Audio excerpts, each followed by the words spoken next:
Okay, if you watched the last video, you'll know where ET come from. Any guesses? J-Rod, yes. So basically, Spielberg was fully aware that the Roswell crash left an alien here, and the alien was the one called J-Rod. Now, if you look here, he's got the long, slender fingers and the big eyes. Obviously, Spielberg couldn't recreate exactly the same alien as he did in Close Encounters. So ET is J-Rod, now, which is a Zeta Reticuli alien. Now, they are nice, they're friendly, they actually telepathically help people while they sleep, to tell them, warn them about what's going on, and look after the planet, that kind of thing. Now, that's where it starts getting messy, because there's other alien greys. So those were biological entities, proper real aliens, whereas some of the other greys are actually created and implanted with AI. So they're not actually they're like androids basically, but with real bodies, but with computer stuff mixed in. It's quite complicated, but so lots of races actually use these, and they hybrid them. Now, I've only recently found out that apparently America, the secret military complex, have now got their own, creating their own of these small alien greys. So that really confuses things when you now get abducted. Are you actually now getting abducted by the little greys from aliens, or is it now the Americans doing it? But anyway, now these guys are the ones that pick you up and take you to their ship. Now, there's so many stories. They're not exactly the smartest robots, androids, aliens, whatever you want to call them, on the block. Now, they can sometimes return you back in the wrong place. They'll return you in your car, and the car's facing the wrong way because they can lift the whole car up in the beam.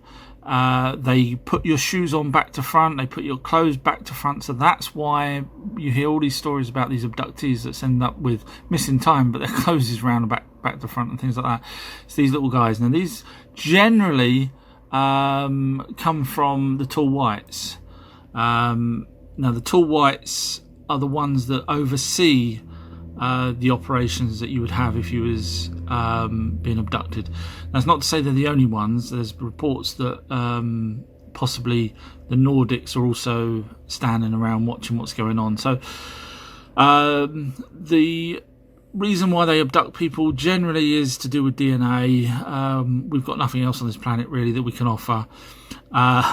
So although saying that, there is trades goes on, which I'll have to cover in another video because I'm running out of time.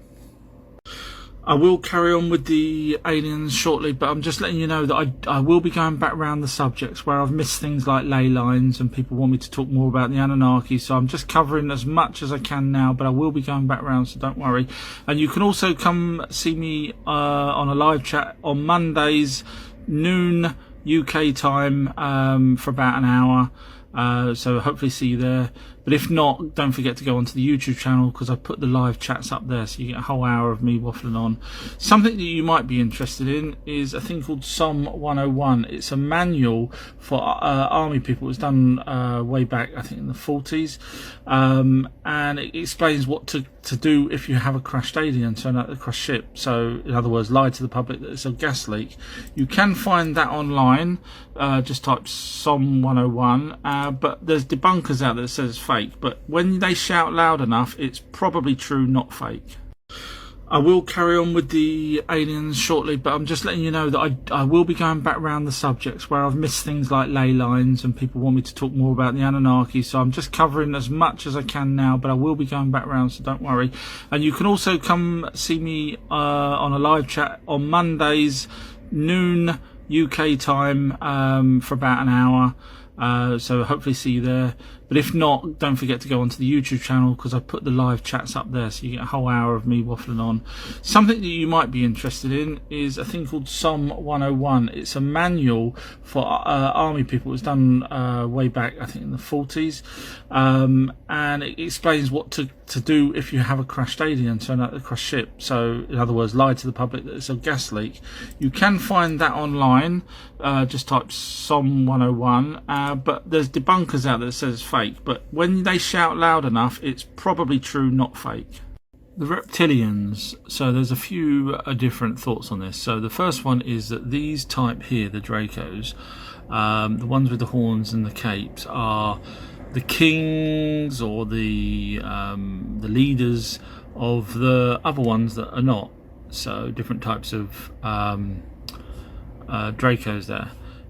Not sure about them, haven't really come across many of the hybrid little reptilians, and I don't think they would, to be honest, want their blood mixed, so I'm not sure on hybrid reptilians, but certainly the Draco. So strong, powerful, can be up to 9 foot tall, lizard type skin. If you remember the old TV show called V, yeah, they pretty much got it right. They have now. There's reports that they may kidnap people and use them as slaves. Now, the military have been known, or secret military complex, should I say, have been known to give a certain alien race. Now, they didn't say which one, but I'm probably guessing it's probably these guys. Humanoid or humans' clothes, food, and things like that. So, in other words, they're giving them stuff that slaves would need. I'll go on to slaves later on, because there's a whole another thing on slaves. But but there's also the theory that this type, or very similar to this type, was living underground after the dinosaurs were slowly phased out. Because if you watch the other videos, they didn't die out 65 million years ago. They carried on living, and underground were these characters. So technically, they say that it's their planet and not ours. But I haven't heard too much of those ones underground. So just hold that with a bit of skepticism that they're actually here and living underground. So the Dracos, or the reptilian race, now these are the ones that I said were really bad. We don't want to meet them in a dark alley. Now, there is a book, well, I mean there's loads of books, but I'm just using this one as an example. So I've mentioned before that the New World Order, the 13 families all answer to one above them. So in other words, the 13 families on Earth answer to an alien race. Now I believe it's the reptilian, so that's whoever wrote this book. So it's worth looking into. Actually, while speaking of books, I did get an email, very lovely email, from the author of this book. Obviously he saw my video and said thank you very much. So it was really nice. Thank you back to the author of that book. You're very welcome. The Sphere Being Alliance. Now, this guy here, Corey Good, has supposedly worked for the secret space program on other planets, and came across the blue avians, which is that, and the Sphere Being Alliance, which is the spheres. And I'm not going to say anything. You go listen to him. He's on radio shows. He's even got this program here. My thoughts are, there's not many other people talking about these Sphere Being Alliance and the blue avians. He seems to be one of the only few that do. So it's hard to get true info, because obviously if you're only getting it from sort of one or two sources, then it's very difficult to collaborate. But apparently they're a good race, or both of those are good races, and if they are real, they're here to help.